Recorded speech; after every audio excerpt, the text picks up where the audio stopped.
Good evening, everybody. Or good day, good morning, wherever time frame you're in.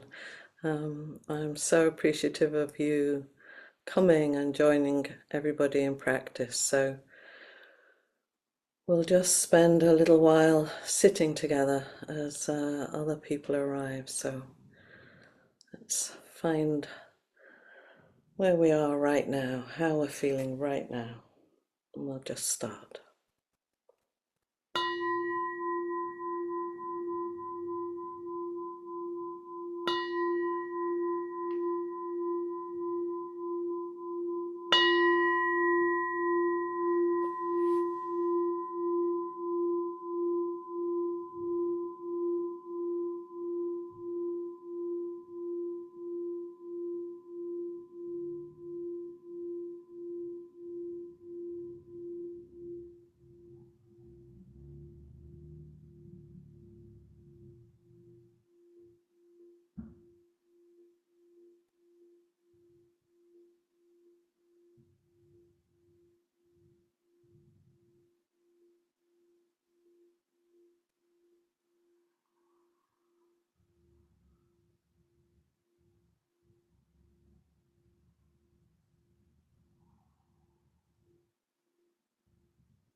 We're joined together in saying, vast is the robe of liberation, a formless field of benefaction.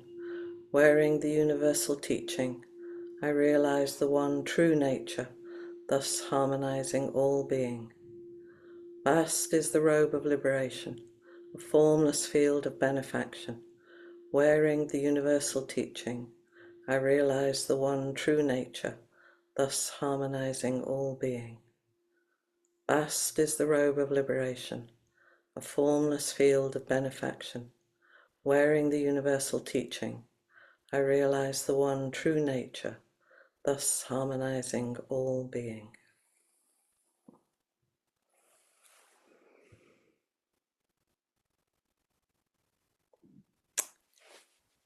It feels such a gift to sit with this community of people who interrupt their day or their morning or their evening, to come and sit together to do this mysterious thing, this thing that something in us really wants to find something.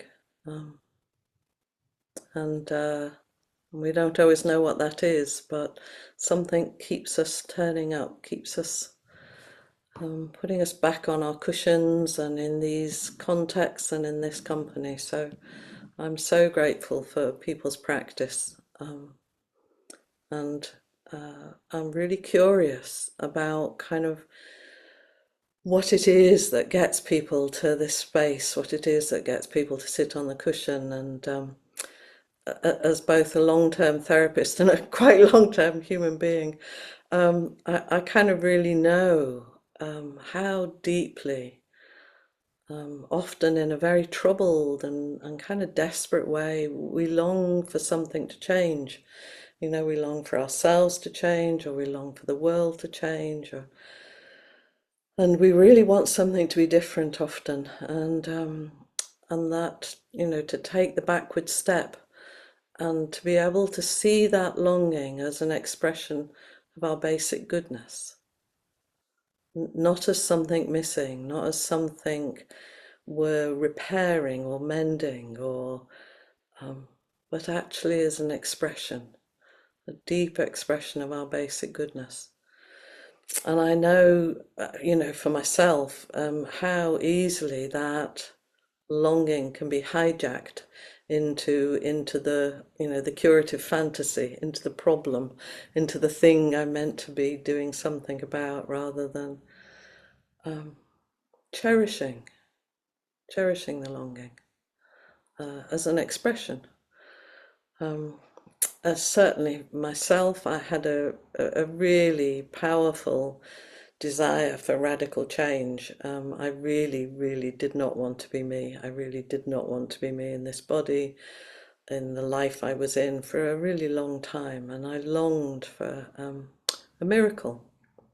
That was kind of in my head a lot as a younger person, that there needed to be a miracle. And I was reminded of this recently when I was listening to a song.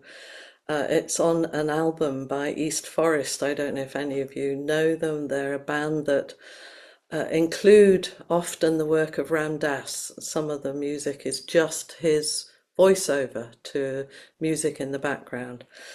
And so there's a relatively recent album out of theirs. I think it's either music for the Titanic or music to die by. I can't remember. It's got a great title, but there's a song on it called "So What."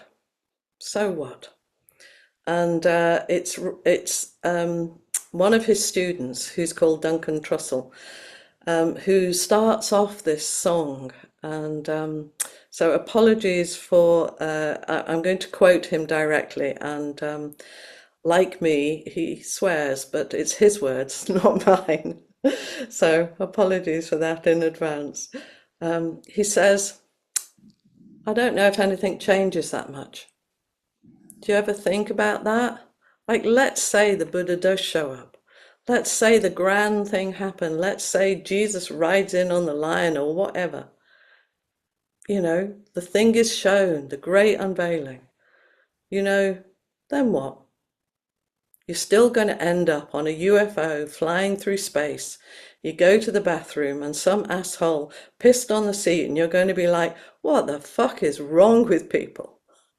Has anyone ever had that thought before? What the fuck is wrong with people?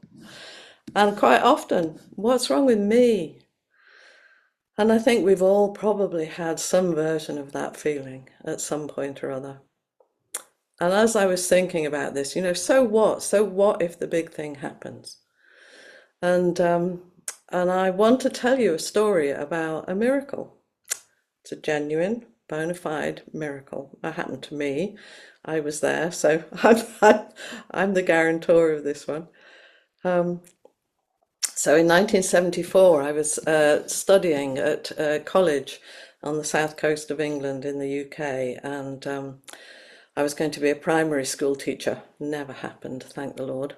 But I was also travelling miles each weekend to be part of a Hindu temple in South Wales. And the resident guru there, who is called Sri Subramaniam, had himself started following a really well-known guru in India, Satya Sai Baba. And Sai Baba was well known for being a miracle maker. And one of his miracles was to produce this sacred ash that's called vibhuti. And he would stand and wave his hand and ash would appear, or he would pour it out of a vase, or there was this sacred ash, vibhuti. And I longed for such a miracle. I thought this was like, Gandalf, a Hindu Gandalf, who knew? So I was sitting and I went into had a little meditation room practice and a table in my room, an altar.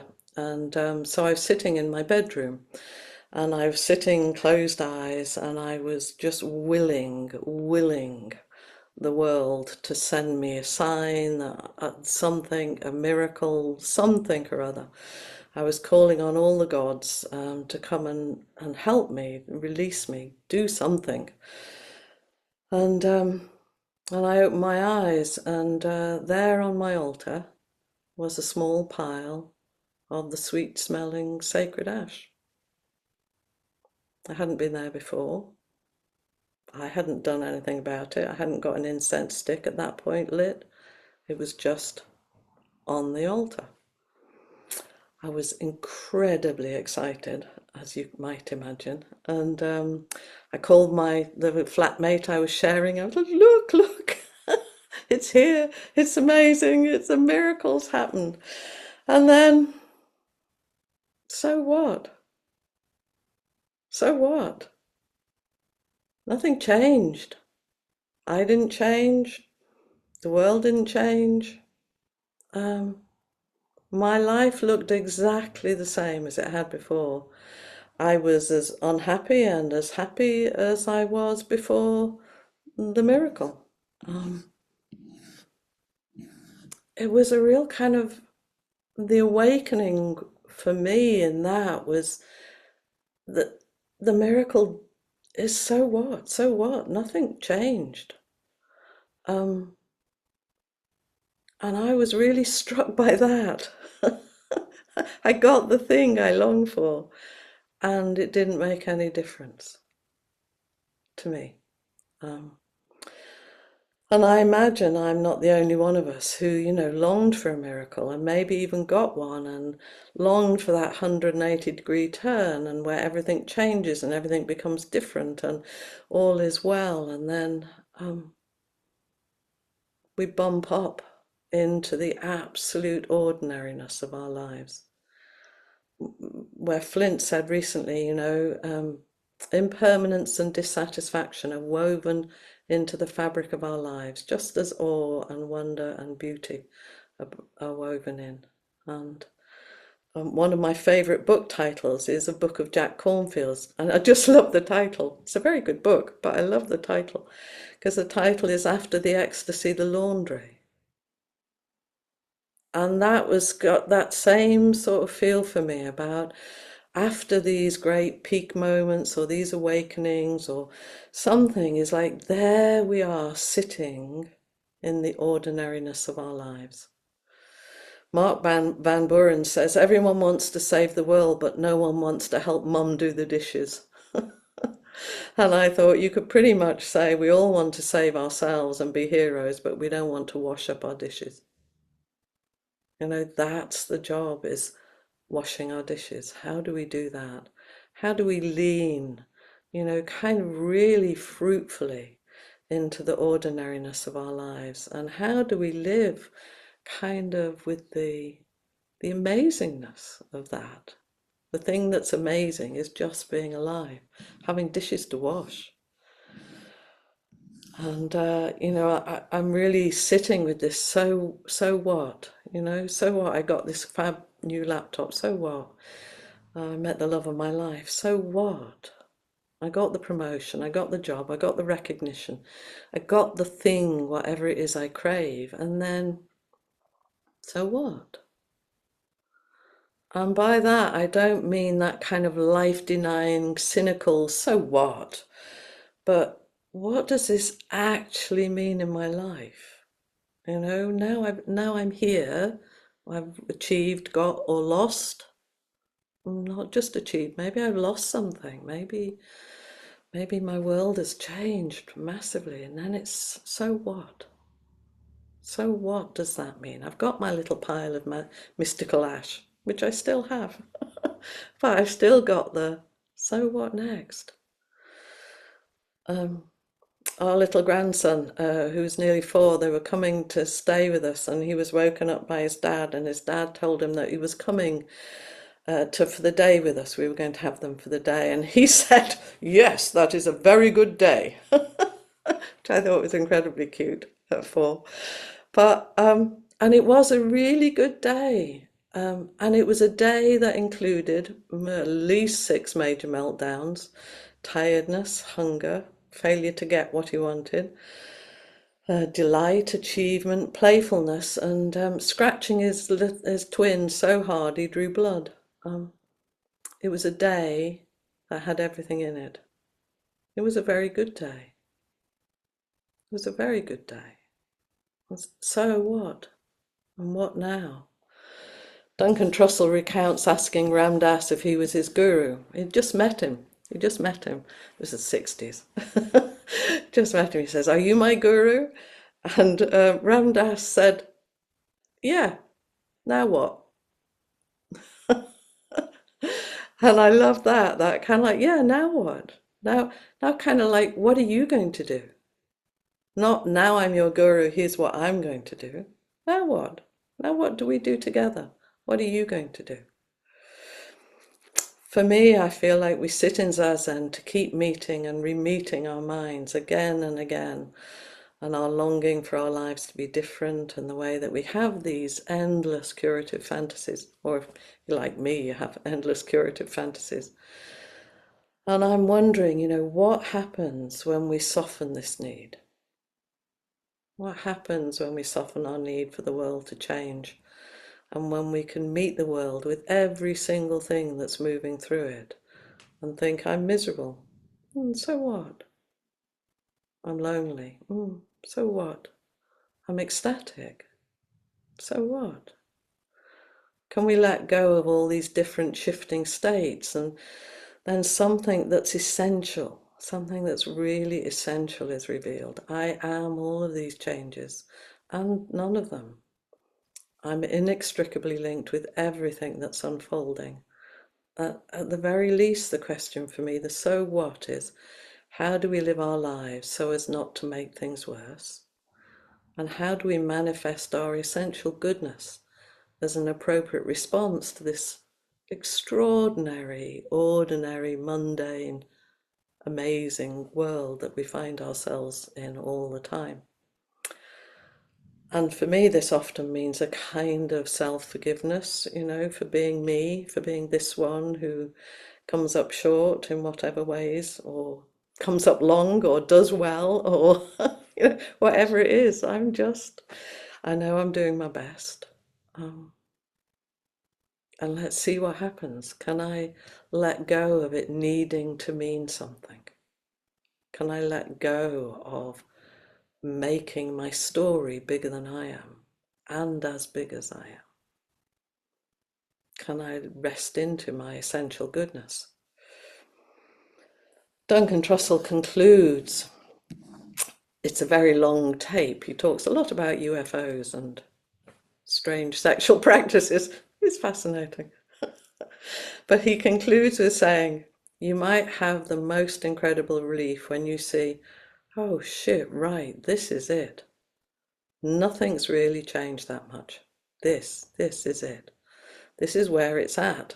All the other stuff, fireworks show, just fireworks. That to me is something really beautiful. You're still going to be of much greater benefit to the people around you if you found a way to be peaceful and kind. Either way, if you want to find a rudder for the ship of your existence or your incarnation, I think that rudder is exactly what Ram Dass said. We work on ourselves so we can help the people around us. That's the hope. That's the only hope. So I'd like to share another little miracle that happened, and one that did change something for me. So when at some point, I think it must have been the early 1980s, Josh and I and our friend Val had been living in an ashram in LA, and we borrowed a friend's great big old Chevy to drive across the states to go to upstate New York. And we were driving through the Painted Desert, which was extraordinary sort of countryside, not like anything I'd seen in the UK. It was amazing, but the car broke down.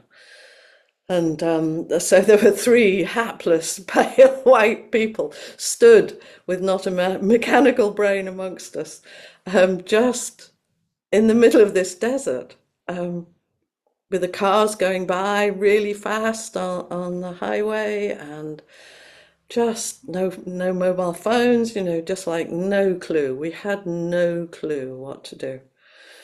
And then a car pulled in front of us and stopped, and this really disheveled guy got out and sort of ambled over, and he popped the bonnet and he looked under it and realized that the fan belt had broken. And extraordinarily, he offered to drive us into the nearest town, which was Gallup, which was quite some way away. And we had come from an ashram. We were terribly pure. We've been sitting, meditating for hours. We've been chanting and doing seva, and we were feeling very, very spiritual.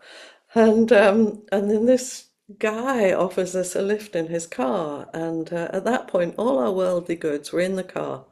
We had to leave them there, but he drove us. And the car, when we got in, he had to do that thing that people don't expect you to do when you're driving alone in your car. You had to move a whole bunch of stuff, which was mostly beer cans. So he's moving all this stuff, and the three of us and the little baby, our daughter was with us, she was a year old, crammed into this car. And I was working with not feeling superior. It's amazing what your mind will do. We're sitting there in this mess, the beer cans, and he talked to us a bit. He was a Vietnam vet, and he was really struggling with his life. And I'm just kind of inviting you to imagine, here is us three spiritual, saintly people who've been spending time in an ashram, traveling with this guy whose car is virtually a traveling beer can. And he's taking care of us. Anyway, he took us to a hotel. He found a hotel for Val and me and our baby in Gallup. He took Josh to the shop where he could buy the fan belt. He drove him back to the car. He fitted the fan belt, and he came back to us. And we were really thankful. I mean, he just really did save us. And we were just really grateful. And I was feeling a lot less saintly by that point. And in the evening, we went to get a pizza and took him to a restaurant to say thank you. And after the meal, he got up, said he was just going to the restroom, and he disappeared. And when we came to pay, he'd paid for us. And that it was something that he's with me 42 years later. His kindness and his generosity sit with me now, right now, remembering it. And the miracle for me was twofold. It was that deep, generous kindness. But it was also really popped my bubble of delusional goodness, of being confronted with actual goodness. You know, I could be sitting in the ashram being superior, and he could be driving his beer can of a car and be a true, real human being. And I was just so blown away by that. And he lives with me still. He probably has, I don't know if he tells it as a story, the time I rescued the crazy white people in the desert. I don't know. But he's with me. And that stayed. And that's much more of a miracle for me than that pile of ash that I've got. So now I'm kind of asking of myself and of each other, when we sit with this right now, you know, how do we meet in warmth and friendship? You know, how do we meet? How do we lead with kindness?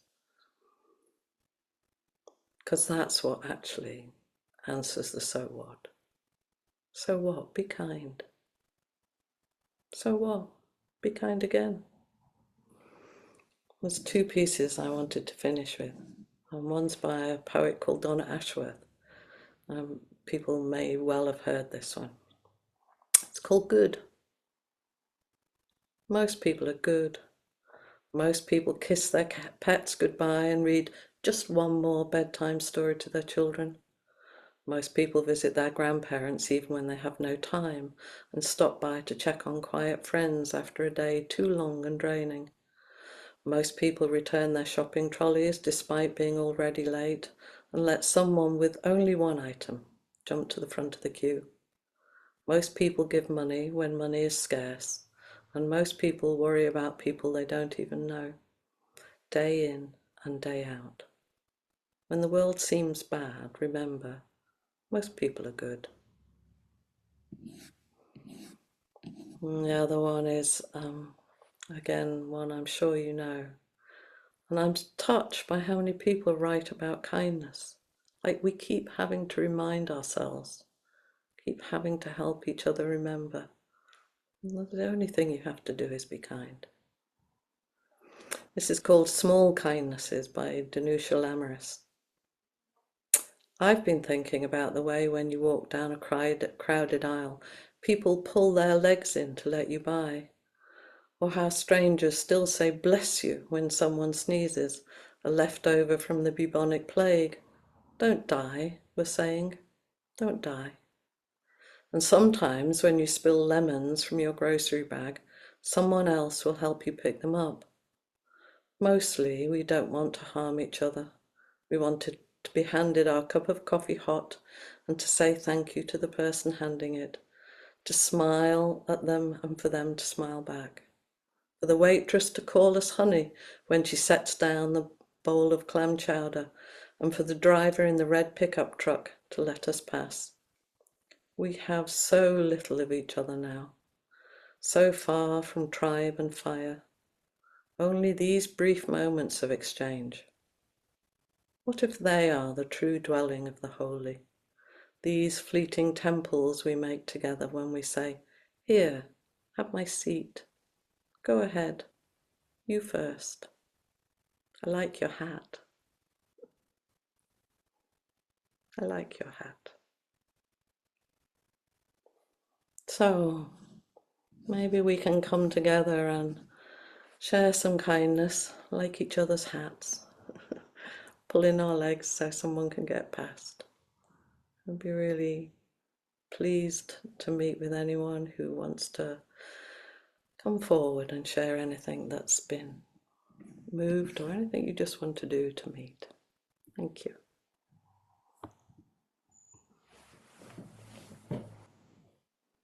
Hi, Lisa. Hi, Trudy. Hi, everyone. No, I was so moved by your talk. Not just moved once, but I had waves of, oh, and then they would subside, but then you'd say something else, and I would think, oh, and it matters so much. Mm, It matters so much to speak these experiences into this space that we're sharing. And it matters so much to see, how important the smallest things are. The poem was lovely. Pulling our feet back so others can pass. I mean, that's enormous. mm, Returning a shopping trolley. Um, the almost miracle.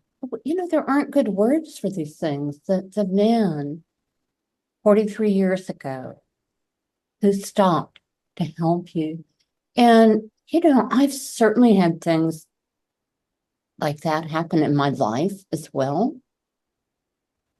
And sometimes I just want to say, I want for others to hear and others to know, oh my gosh, this stranger stopped to help me. Or this stranger without a word, the smallest thing, maybe stopped to pick something up I dropped, maybe saw that I was struggling down the stairs, for example. Just the smallest offerings of, may I help? What can I do? And sometimes, it's without words. mm. It So, feels like the kind of web we're held in, doesn't it? It's like oh, actually those little things are the web that's held us all our lives. the little things. And I love your quote from Flint about all these beautiful things are woven into our lives, as well as the things that trouble us. Mm, I mean, they aren't necessarily negative, but they're troubling to us, like your description of your grandson. And it's so important not to let, to me anyhow, not to let the troubling things expand to fill our consciousness and push out all those memories, of the man in the beer can card. I mean, they're so endearing. Sometimes the characters who stop to help us, they're eccentric people that you never would have encountered otherwise. You never would have had a reason or a chance to connect with that individual, and they wouldn't have had a chance to connect with you. So there's so much to be said. It's like you opened up a big, wonderful cavern of stories. I Um, can feel them, Lisa. I yeah, can feel them. thank you so, so much. Mm. And I know everyone, each one of us has them within. Every Yeah, everybody has everyone them. has them. Yeah. Yeah, yeah. Thank you. Mm. Hi, Trudy. Hi. Hi. Um, like Lisa said, there were so many pieces to this, and the piece that I wanted to talk about was the so what Mhm. um, part. So I think someone mentioned last week that I was a head student at Appomatto as of, Congratulations. thank you, as of Sunday officially. And I was thinking as I rehearse, this is a big problem for me. I rehearse in my mind how I'm going to be with T or how I'm going to do a Dharma talk or these things. Um, and then, Welcome to the hell of the Dharma Gate. yeah, yeah. And like you with your ash, I will acknowledge this was something that I wished for. Yeah. And actually, revealing that to Flint was like a big thing. And he said, well, you just want to be loved. So he sort of got it down to the basic piece. Um, and I was thinking, I'm still the same person. Nothing's changed, just like you were saying. That was very um, affirming to hear you caution us in a way. That's how it felt.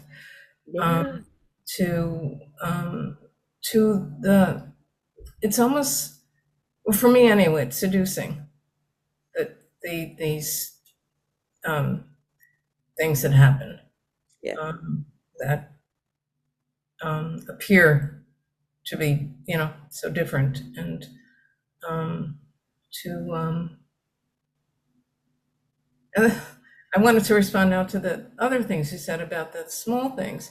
And it's a little bit different than receiving the help. Is like, okay, so I was in Manhattan coming back. I took public transportation. It's wintertime, got out of the bus. Oh my goodness, I have to walk. And I was near the pharmacy where I needed to pick something up. And on the way to the pharmacy, some of you have heard this, is the salon where I used to get, like, haven't been there in like over a year, but for years and years, got my nails done there. I go, oh, well, do you think Sophia's in there? The lady the proprietress, think she's in there? I walked past, I go, and then I walked back and I looked in and she was there. So I went in, and I mean, there was this huge hug. She wouldn't let go of me. It was like this huge hug. And, that was lovely. And then I went to the pharmacy, and the guy in the pharmacy, who kind of knew, he said, so how was your Christmas? And I go, oh, well, nice. How was yours? And there were a few other stops along the way before I got home. And so it was more like, let me take a chance, let me go back and see if she's there. And so anyway, I just wanted to add that piece to it's like the kindness piece with connection. I was thinking about the courage it takes too to love and be loved.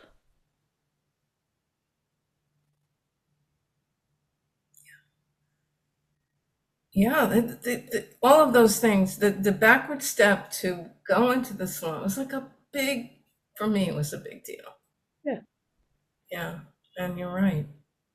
Yeah, and you got home and I had the feeling of like you being sort of patted into reality. It's like you got home like a real person. Yeah, yeah, I All felt of that. completely different after there were two more. There was a cafe, and then there was the cleaners. And, the last one was like a wave. And that's also been happening. This is an apartment, it's suburbs, but it's all apartment buildings. So there's a big tendency to not do that. But I'm starting, you wave. You see somebody you think you know from your floor across the street, you wave. It's like, yeah, you're right about the courage. Yeah, for me. So thank you. Well, I wish you much connection in offering tea. Thank you. Can I read a little something that I wrote in my ceremony? It's real short. So, Rumi, we believe, wrote something like, beyond ideas of wrongdoing and right doing, there is a field. I'll meet you there.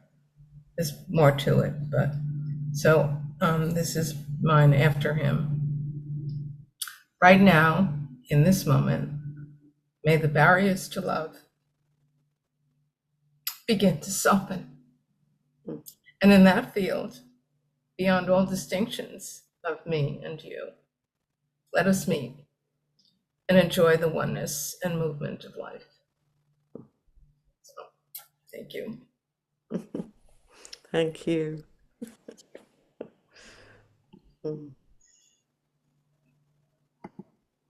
I'm just checking if Francis, if you still wanted to come forward. I saw your hand up there.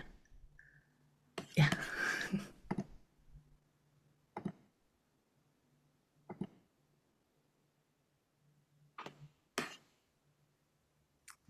Thank you there. There you are. Hi, Here I Francis. am. Hi. I always enjoy being with you, Trudy. It makes me, I love England, and I always think, oh, I wish I lived close to Trudy. I was just thinking that the real joy in all of these stories is when we feel connected, whether we're the giver or the receiver. Back at the beginning of COVID, when everything just went so eerie, and I was driving back through our town has a square. I was driving back through there, and there was absolutely no one else, no cars. I'd taken my grandson's home, and there was this man standing over on the corner, and he looked a little bit homeless, but not quite.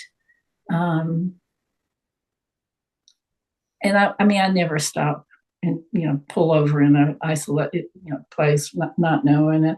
But I was just drawn to do that, and so I pulled over. I had my dog actually in the passenger seat, and he was on that side. And I just took some money and I rolled the window down about halfway, and said something to him, and he walked toward me, and I said, and I held the money up so he could see it, and I said, I don't mean to insult you. And I said, I don't know if this will be helpful, but I just wanted to, offer it. And he had the most beautiful, kind eyes of anyone I've ever seen, I think. And rather than just reaching for the money, he said to me in the most meaningful, sincere way, he said, how are you doing? Mm. And like you just said a while ago, he is with me. Now, I may or not be with him. I gave him a little money. But It wasn't that transaction that counted, was it? It was, we had a connection, a kindness connection. And it will always be with me. So it's the connection that we grasp and value, I think. And it is that, like we were saying with Rosemary, it is that courage to step forward into, tremulously sometimes, and it's not always easy, but there's something about when we meet and really see each other as best we can. Yeah, and then you wonder, where was that little bit of courage that I had? Because I generally would not, especially in a very isolated, there was absolutely nothing else going on. It was eerie, it's just how we felt those first couple of days. And I normally wouldn't have the courage to pull over in an isolated place right up next to, I didn't roll the window all the way down. And my dog was here. but I rolled it down partway. Yeah. It's just a memory, and I can still see his face. It's just kind. It was just so. Yeah, he responded to your kindness. Something got called forward in both of you. And I think that's kind of our job, really, is keep calling it forward in ourselves and each other. Pay attention. Pay attention. Thank you. Thank you. Good to see you. Hey, good to see you, Trudy. And I can step back as soon as Genevieve comes back online. I had the question of, noticing how much was transmitted from your interaction with the guy in the beer can car, and I had it on gallery view when that was going on, and I could see it landing, I could feel it landing in me, and I could see it landing in others. What is our block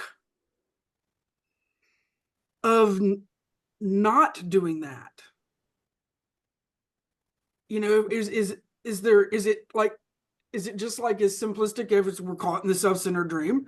And what, what stops us from either going there to make the offering, or going there to make or in the receiving, or, making our life like, not so integrated with these moments that are so incredibly precious universally to us? Yeah. I mean, I have ideas, but I wondered what stops you. Do you have a sense of what stops you? Um,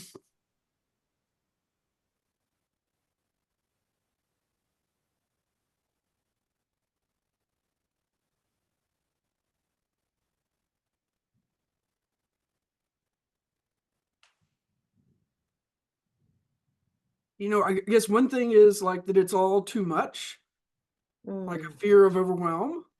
mm. Um, uh, and if like there's not an equal vulnerability happening, that there might be some kind of violence there, or that when that opening in me is like really just wide open, then you know what's to stop something negative, I guess. So, sensitivity.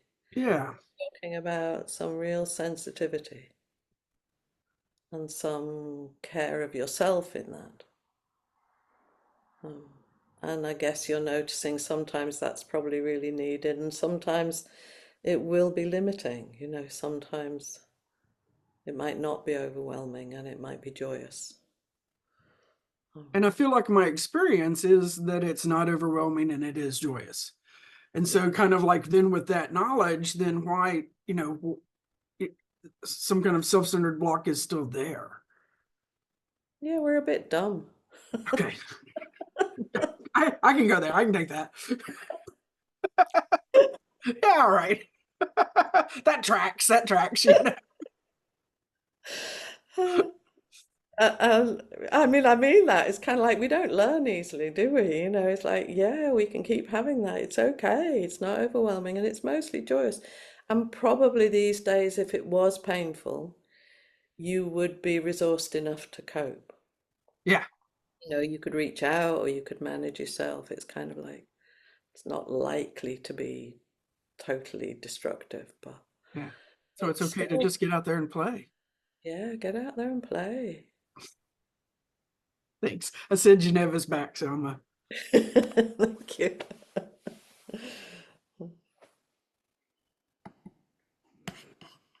I will try again, Genevieve. There you go. Hi, I just put my hand up and then the doorbell rang. So I was like, so I put my camera off because I put my hand down and I ran to the door, and it's this guy and he's like pulling out a business card and he's like, hi, I work for blah, blah, blah. And I'm like, I'm in a meeting. And I close the door and I come back and I'm like, whoops. And I go back to the door. And I have to chase him Missed all the that way. moment. I was like, here we are in this meeting about kindness, and I'm slamming the door in his face because I have to get back to the kindness meeting. And I was like, so I ran all the way down my driveway yelling, like, sir, what is it that you do? And he's like, oh, well, I do, driveway, blah, blah, blah. And I'm like, sure, I'll take a card, and I was like, wow, okay. Yeah. Yeah. Thank you for your teaching. It's so true. It's like, yeah, we might, like I was when I first got in the car, being saintly, and who was the really kind person, certainly wasn't me Yes. at And that I didn't point. even think about, I'm like, here he is coming to my house, interrupting, it's like, what's going on for him? He was missing a tooth, he's very, very thin. Like He he's having was to very, go around. when I said I was in a meeting, he kind of like, Yeah. okay, and I'm like, this is a person who, also has a heart and soul. So I was almost too embarrassed to come back and Oh, I'm so delighted you did. I think like, we oh my couldn't God. have had a better teaching, which So is, I yeah. have a couple of heroes in my life, a couple of inspirations, and they're both, well, one of them I just met for just a week maybe. And they both were they'd been through such incomprehensible suffering, and both of them were missing limbs, just by the way. And they were so giving. And I was very young in both cases, and I was just mystified. It's like, I don't understand this. Like, how do you go through that and not be, you know, irritable and resentful, primarily because and in one case I was in Mexico, and I was going to an encuentro to meet a reunion with the Zapatistas in the jungle on the border of Guatemala. And the Mexican government didn't want anybody doing that. So I got on this bus and went, for ages and ages and ages. And then they put the roadblock up right at the end, right before, so we have to turn back and go all the way back up and then go back another way. So at this moment, I'm standing, and these two men come up to me, and one of them is clearly drunk, and the other one is missing a leg. And he says to me, "You're going to see the Zapatistas, right?" And I was like, "Yeah." And he said, "Well, I just wondered if you wanted to share a cab." And I'm like, "Okay, so here's one of these moments, I have this doesn't seem like a good idea." Yeah. But I somehow am saying yes. Yeah. So I get into the cab with them, and we then had a cab ride that lasted a very long time. I don't remember if it was an hour or whatever. And the man with one leg told his story. And at this point, to me, he was old. I don't know how old he was, but I was like 25 or something. He was maybe 50. I don't know. And he had belonged to a group called La Liga, which means the link, when he was young in Mexico, and they were fighting for social justice. And they were rounded up by the federal government and tortured. And his 5 months pregnant wife was tortured to death. He was tortured until he lost a leg. 2 of his best friends were tortured to death. And then he adopted their son, who was still with him. And of course, he was terribly poor. I don't know how he managed to survive, at all, what kind of work he could have done, and no partner. And he was so kind. And he was so, like, he just told the story like, this is what happened, not like, and I'm really pissed off about it. And then I remember that when we got there, the minute we got out of the car, he's like, "Oh, let me carry your bag." And he's like taking my bag. And I'm like, whoa, like, isn't it supposed to be the other way around? Then we got there, and like, there are only hammocks, and I have no idea how to string a hammock. So he's stringing my hammock for me. And then in the middle of the week, he had a photograph of himself with Subcomandante Marcos, which is probably his most prized possession in the world, and he gave it to me. And I was just like, okay, I don't know anything, clearly, like, this is it, this is the true, real generosity. This is just giving. yes. And it mystified me, but it's never, ever left me. Oh, he's still with you, like my beer can guy is. And aren't we, gifted to have those to carry forward to keep reminding us? Because we do. We are a bit. I've never forgotten either of them. They've been my guiding stars. And in terms of what Cassie was saying, like, what holds us back, I remember being oh, we're late. Are we late? Oh yeah, well, go on, finish. Oh, I just was in a dark, scary parking lot all by myself, and then there was no other white person there, and people kept glaring at me, and I thought, I am not welcome here. It was a storage facility, and it was like probably people dealing with storage are having rough transitions. Anyway, there's a car with an enormous African American woman and then a really skinny African American man trying to push the car up, and I couldn't get through the gate until they could do that. And I'm standing there holding a bunch of stuff in my arms, like, and then I'm debating, like, do they want me to help? Would it be okay if I helped? Should I help? And then I was like, what the fuck is the question about? And I just dropped everything I was holding and I went up and started pushing. So then the car starts moving, and the man and I are not, we're like shoulder to shoulder, and he looks straight into my eyes and he says, "Thank you, darling. I needed your strength." Yeah. And I thought I almost didn't do that. Yeah. And there are so many almosts we don't do, and so many almost we do.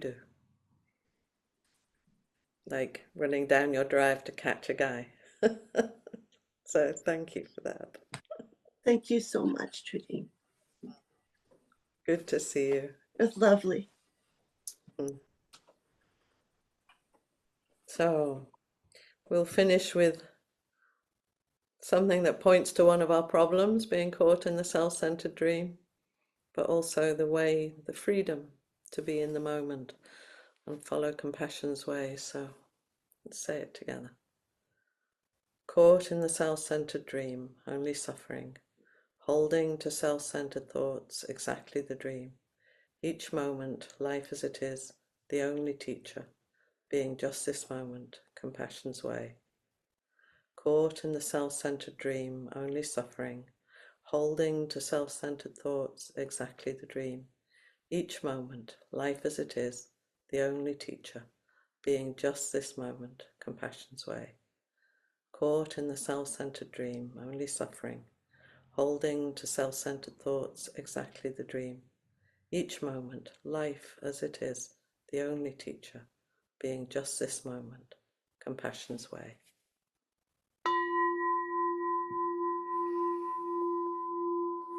So thank you everyone for your presence tonight, and I'm really glad Maria's back, and thank you for being here, Maria, and continue to get better, and I shall look forward to seeing you all again soon. Thank you, Maria.